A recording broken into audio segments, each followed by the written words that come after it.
Our guest now, she's kind of pitch hitting. She is my co-host of the Invent America show at the top of the hour. It's the Inventor Lady herself. She's here, Miss Rita Crompton. Rita, how you doing? Thank you for coming a little early, okay?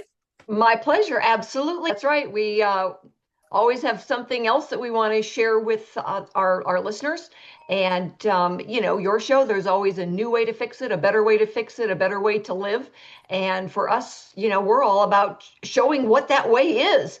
And, we've got this interesting attitude in America. It's like we see it, we think about it, we fix it, we invent. Yeah. Now, let's talk about the Invent America show, top of the hour. I noticed in the last 3 or 4 weeks with all the stuff going on with China and going off with the tariffs and with, what's coming out of 1600 Pennsylvania Avenue, some of that information is so valuable that we need to start incorporating it to our show. And the reason why I say that is because, okay, till President Trump started talking about tariffs, we really didn't know what that was. I mean, if you had a little education, you knew what a tariff was, but it was not mainstream in our conversation.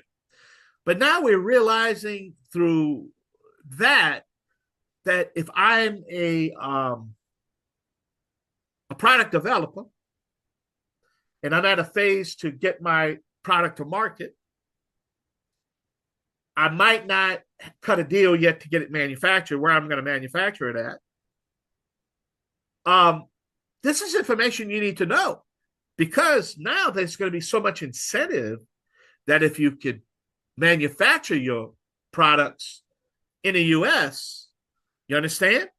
It's going to be there's so many variables in there. And so we're at a unique opportunity right now that as we see some of this smaller manufacturing coming back, it's perfect for our inventors who want to do a short run. They want to do a trial in the marketplace.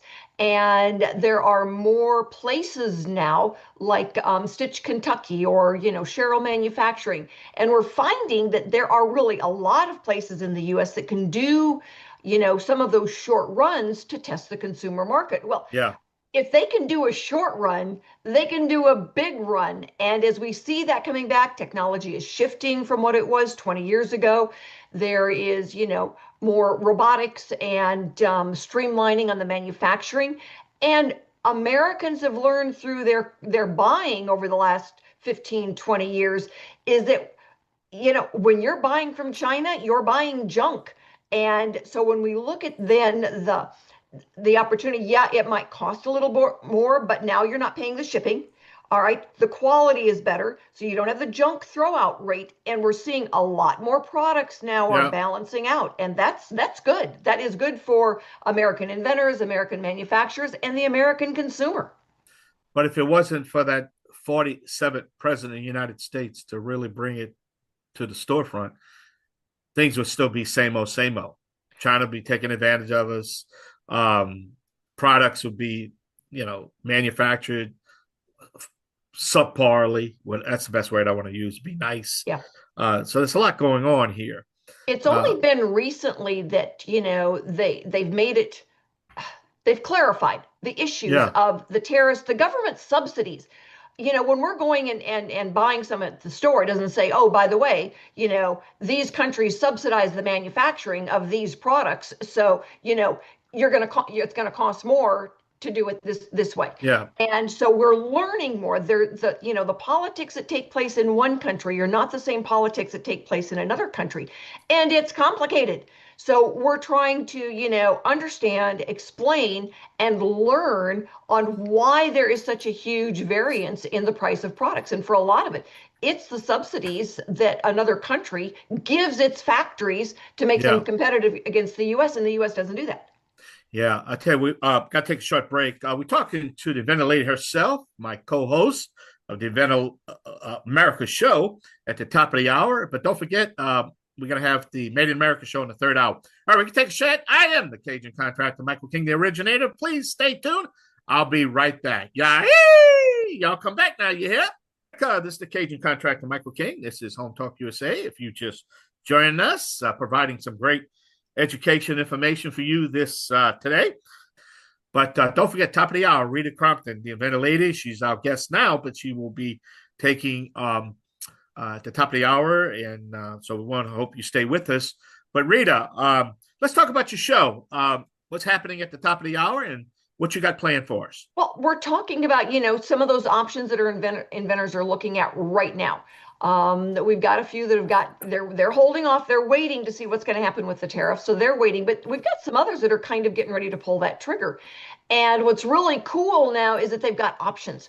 We are aggressively going out and looking for cool new products that are just getting teed up so that we know. And, they're everything from the tools and, finding your kids, I was going to say junk, but, all of they're missing materials when they go to school.